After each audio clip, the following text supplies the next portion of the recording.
ಸರ್ಕಾರ ಒಂದು ಹಿಂದೂ ವಿರೋಧಿ ಸರ್ಕಾರ ಅನ್ನೋದನ್ನ ಕೇವಲ ಕರ್ನಾಟಕ ರಾಜ್ಯಕ್ಕಷ್ಟೇ ಅಲ್ಲ ಇಡೀ ದೇಶಕ್ಕೆ ಅವರು ತೋರಿಸ್ಕೊಟ್ಟಿದ್ದಾರೆ. ಭಾರತೀಯ ಜನತಾ ಪಾರ್ಟಿ ಇದನ್ನ ಬಲವಾಗಿ ಖಂಡಿಸ್ತದೆ.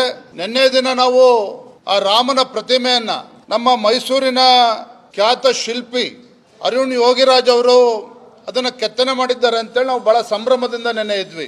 ಇಂಥ ಸಂದರ್ಭದಲ್ಲಿ ರಾಜ್ಯದ ಪ್ರತಿಯೊಬ್ಬನು ಕೂಡ ಹೆಮ್ಮೆ ಪಡ್ತಕ್ಕಂಥ ಸಂದರ್ಭದಲ್ಲಿ ಕಾಂಗ್ರೆಸ್ ಸರ್ಕಾರ ಹಳೆಯ ಕೇಸನ್ನು ರಿಓಪನ್ ಮಾಡಿ ಶ್ರೀಕಾಂತ್ ಪೂಜಾರಿ ಅವ್ರನ್ನ ಬಂಧಿಸಿರ್ತಕ್ಕಂಥದ್ದು ಭಾರತೀಯ ಜನತಾ ಪಾರ್ಟಿ ಖಂಡಿಸ್ತದೆ. ಅಷ್ಟೇ ಅಲ್ಲ, ನಾಳೆ ದಿನ ಇಡೀ ರಾಜ್ಯಾದ್ಯಂತ ನಾವು ಹೋರಾಟಕ್ಕೆ ಕರೆಯನ್ನು ಕೊಡ್ತಾ ಇದ್ದೇವೆ.